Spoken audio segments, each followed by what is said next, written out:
Oh, I doubt that this one had to sneak its way past you because a lot of folks probably didn't notice, but it does need to be commented on.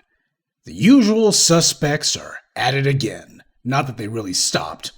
Here you have Cobra and a bunch of other do-nothing organizations desperately trying to resurrect HR-40. In fact, that's what they said that this is. Oh, this proposal, well, this is something in the spirit of HR-40. No, it's just HR-40, that's all it is. They're trying to get us back on the treadmill to nowhere. They're talking about a reparations committee. This is an open letter to Joe Biden. Please talk to us. Please talk to us. And make sure that you have some free food, because that's all that Big Bird, the leader of Cobra, is interested in. Please make sure there's some free food. As long as there's a free lunch, he'll show up. They want a reparations committee established on Juneteenth. To do what, you ask? Well, they weren't exactly clear on that, but then again, their lack of clarity was the entire point. First of all, any black person with even 2 working brain cells ought to know that Joe Biden is the last person that any black American should be talking to when it comes to setting up a committee, especially one pertaining to black people. And as I mentioned on Twitter, the last time that Biden was talking about a committee was his proposed police oversight commission. Remember that one? Well, apparently Biden doesn't, and neither does Kamala, because they haven't said a word about it since the election in 2020. And apparently the chumps over at Cobra, they don't remember it either because they don't mention it. Other than for Biden to say that he suddenly discovered he was too busy for the commission and kicked it over to Congress, they ain't said a word about it. Biden hasn't mentioned that police oversight committee since, and neither has the Congressional Black Talkers or Cobra. The only people who have made sure to keep that in your ears and to remind you of Biden's broken promises and to hold him and his buck-dancing supporters accountable has been the black media. Now, you can't expect Biden to keep any future promises that he makes to you if he refused to keep the promises he made just 2 years ago. It's just like Biden's proposed Lift Every Voice plan for Black America, just another of his campaign promises that he completely forgot about the moment that he won the election. And unlike the Police Oversight Commission, Biden hasn't even bothered to mention that Lift Every Voice plan. At least he stopped long enough to say that he wasn't going to do the police commission, but as for Lift Every Voice, he just hasn't talked about it at all. Doesn't even bother to say that he's not doing it. He just ignores it altogether. Only a fool doesn't understand this, or a bootlick. And just to prove the point, these clowns who wrote this letter, they actually mention Biden's abandoned Lift Every Voice plan, though they don't say that it's been abandoned. They talk about it as if Biden's been diligently carrying it out, when the truth is he hasn't done or even said a peep about it. And the reason that I go hard on these chumps is because of the fact that this is not some victimless crime when you run around trying to call yourself a reparations advocacy group, and here you are buck dancing and butt kissing for the very powers that have ignored us every chance they get. They're sitting here pretending to be asking Joe Biden to do something for black people, and then with apparently no awareness whatsoever, they mention one of Joe Biden's broken promises. This is the level of stupid you have to be a part of Cobra, or any of their fellow travelers. And because I know that there's some brain-dead fellow travelers of Cobra, or A-Dunce, or one of those other do-nothing bootleg groups lurking around here, please tell us all what you expect Cobra to produce if they can't even figure out the only ones talking about Lift Every Voice is them. Now, of course, this is all about these bought and paid for bootlicks trying to push back against what the grassroots is doing. That's what this really is. This is not an open letter meant so much for Joe Biden's benefit as it is for the black community. Like all of these other white media propped up phony black leaders, these clowns try to use our verbiage, repeating our words such as anti-black racism. Normally, these fools never specify black when talking about racism. They always just say racism general and leave it at that. Or they like to say black and brown. By the way, they don't even use the term brown in this letter at all. They don't use that word at all in this letter. See, the scumbags are understanding that the black media is out here educating black folks to examine the words that these sellouts use. We're getting people to actually look at the words being used, telling people what words and phrases to look out for, telling our people to be on the lookout for the old bait and switch. See, this is in part an admission that they know who seized the initiative, and they know it's not them. They're not taking their case to the people. They're not trying to organize pressure from the bottom up, and absolutely nowhere in this letter is there any sort of demand being linked to the black vote. At no point are they actually linking this to black people's political support. The only way that this asinine proposal could even conceivably make sense is if there's a solid or else attached to it. And the or else must be you lose the black vote forever. This isn't about playing nice. This is about getting ours. This is about getting what we're owed. See, this letter doesn't make anything clear, which of course is the entire point. Keep vagueness alive. We don't want to be distinct. We certainly don't want to seem like we're being pushy. We're not really sure what it is that we're saying, and they say that literally in here. They make sure to say that this bill does not authorize payments or any specific remedy. This is meant as a refutation to what the grassroots have been doing. They saw what happened in California, and they know as goes California, so goes the nation. So they're sitting here saying, Joe, don't forget HR-40 out there in California. They talking about making payments. HR-40 don't say nothing about no payments now. You need to be pushing this. This is the answer. This is how you're going to push back against them bad niggers out there who making bad trouble. Just push this. No authorized payments and no specific remedy. So you're telling Joe Biden we need to have a committee so we can look at the effects of slavery. And you're not even hinting at what the answer could be. So in other words, they'll be sitting around talking. I'm sure that Cobra and their pals know exactly who should be on the committee, who should be given some nice little patronage make work jobs. No specific remedy. When you're talking about the greatest crime in human history, you don't show up being all vague and unspecific about it. You have to say exactly what this is about. This is not about having a committee. This is about making sure we get what we're supposed to be getting. This is not a proposal. You got to be bold about these kind of things. As Frederick Douglass said, power concedes nothing without a demand. There's no demand here at all.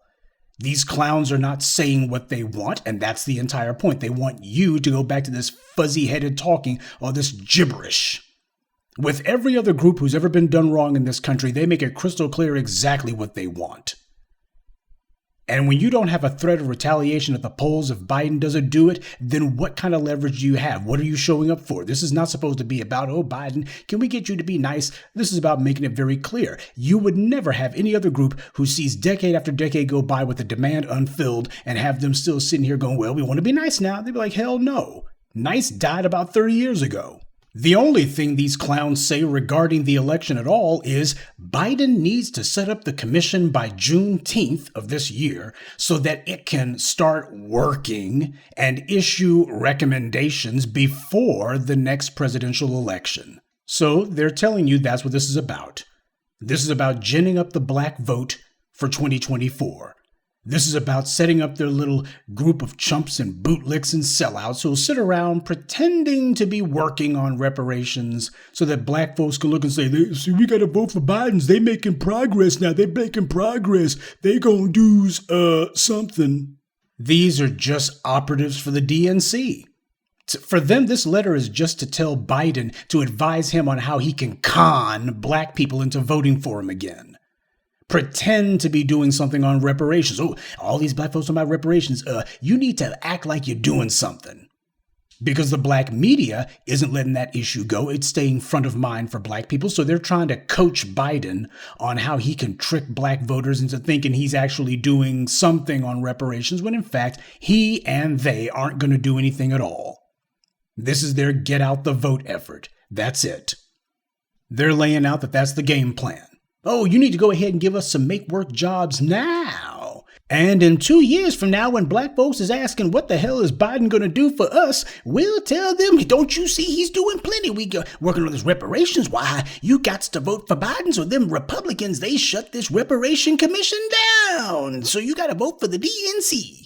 The Ukrainians are not even U.S. citizens. And they're getting money and weapons, and they're being brought to the U.S. and put on the fast track to citizenship, as I told you about a month ago. And there was no commission for that. Didn't need a committee for that one. And nobody was talking about linking that to the election at all. That was not a get out the vote effort. Same thing goes for how the government moved on hate crimes legislation where Asian Americans are concerned. Oh, there was no years and years of committee, and we got to get this done now and hopefully in time for the next election. It's like election hell. We got to do this now because they're not black. What this letter is a bunch of House Negroes telling Massa they're auditioning for a job. And when black people call them out on this, they're going to be calling themselves shouting us down like Roly-Poly does. They're trying to give Joe Biden some advice how to keep us on the doggone treadmill. Massa, you need to get out in front of what happened in California, and we's gonna provide yous with cover, Massa. Yes, we will. Those bad Negroes out there making bad trouble, they trying to back you into a corner, making reparations all about money. No, sir. We got to get people off of that. We don't want no talk about money no more. No specific remedies at all. No, Massa Biden, color folks don't need no money. All we's really needs is an apology. Maybe. That is, if you don't mind, Massa. Oh, you don't like that? Well, on second thought, Massa, whatever you want is fine with us. Yes, sir. That's what this is about. That's exactly what this is about. You don't need some doggone commission on reparations. We already know what the doggone remedy is. The Bootlicks are trying to leapfrog us by going back to the federal government again, and they're going to have the white media in tow, and that's what this is, a political media operation. HR-40 didn't move 1 inch in 30 years, but when the grassroots began mobilizing, all of a sudden they dusted off that phony sham reparations con game, and they invited one of their safe Negroes, Ta-Nehisi Coates, who was a Johnny-come-lately to the issue of reparations altogether, and his job was to be legitimized by the white media. Why, nobody was talking about reparations before Ta-Nehisi Coates wrote that article in The Atlantic. That's meant to credentialize him. It's meant to say, here's the guy, our sanctioned Negro. He caused this trouble because he's controlled opposition is what that really means. You can go ahead and give some criticism of Ta-Nehisi Coates because it's all right to do so, because even if you were to do everything that he says, it wouldn't lead anywhere anyway.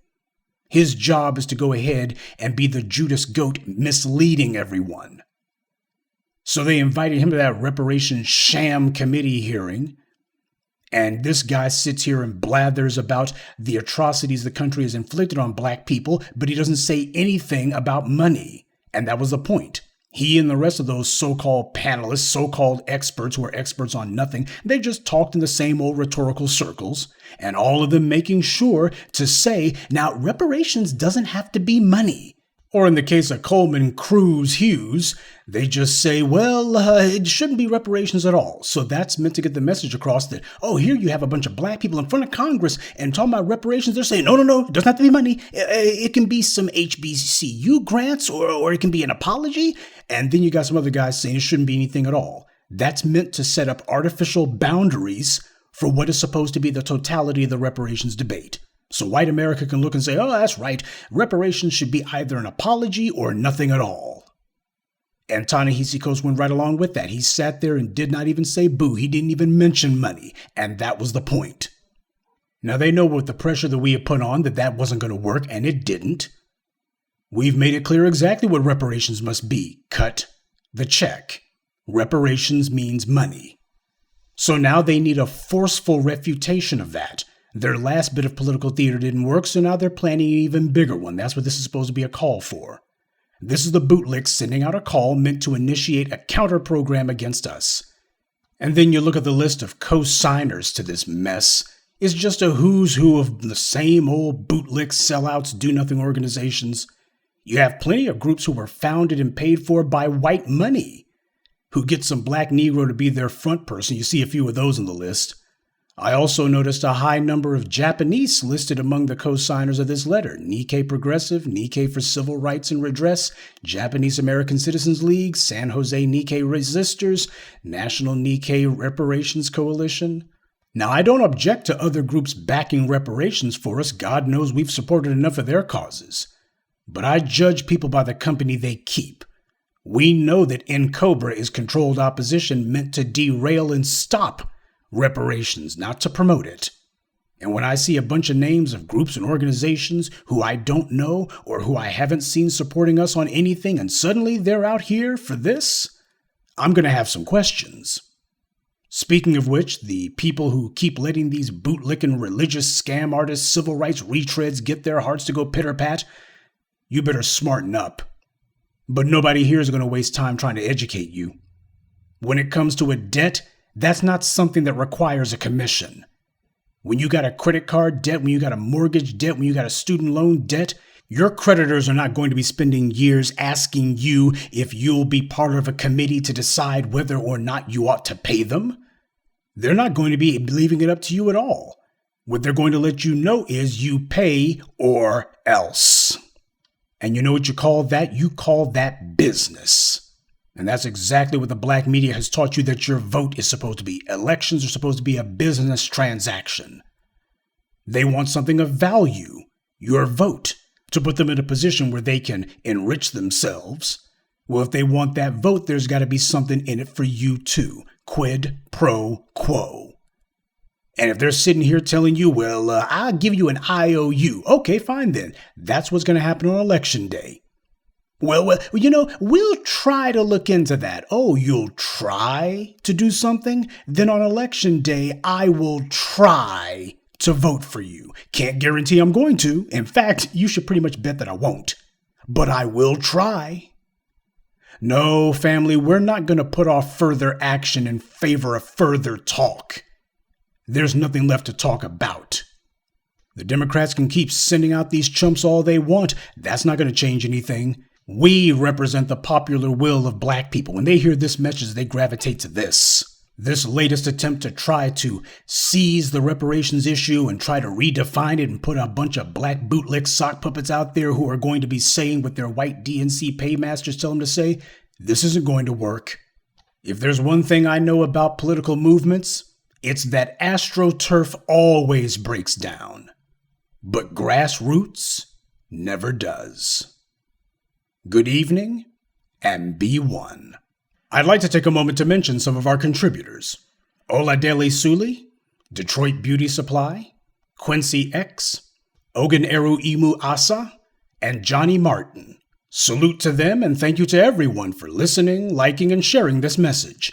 Black empowerment only exists because of you.